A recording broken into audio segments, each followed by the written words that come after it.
You can see it there. Perseverance is the 5th rover NASA has landed on Mars. As we transition into weather, Rob, the question is, what does it feel like weather-wise there? I wonder if there's an answer for that. Yeah, you know, I was actually thinking if they were going to make or get into production of The Martian 2 with Matt Damon. Ah, that's a good movie. Just saying. Yes. Get a sequel going. Come on.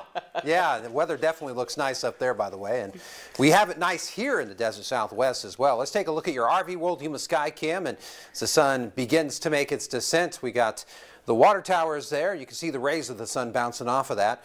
And yeah, we're in for a pretty gorgeous night indeed. Let's take a look at what we're seeing beyond this. As far as your satellite radar is concerned, we are all in the clear. I mean, it is as quiet as a church mouse. Well, as far as the sky conditions are concerned, we have a little bit of huffing and puffing in portions of the desert Southwest.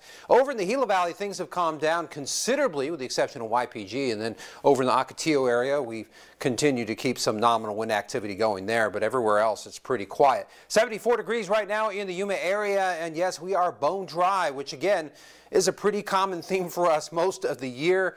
73 in El Centro. And yes, we have a little bit more moisture oomph, but not by much by any means because, well, we got a high pressure ridge sitting in the East Pacific, and this thing definitely expanding its borders even into Texas, which is a good thing for those folks there. They've been through a whole lot and then some.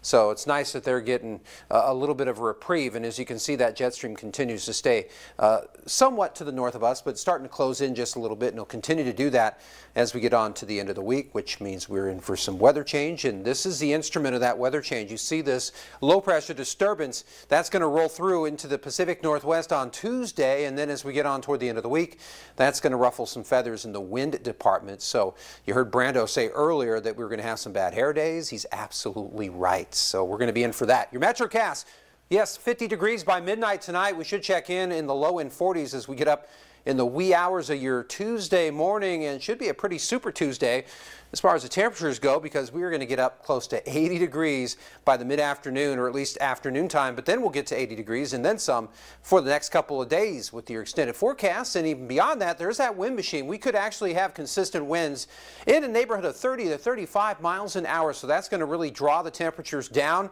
as we crank the winds up. And then as we calm the winds down, we start to rise the temperatures a little bit. In the Imperial Valley, we see a very similar scene unfolding for us, but we should keep it in the 70s beyond Wednesday, at least through the next several days.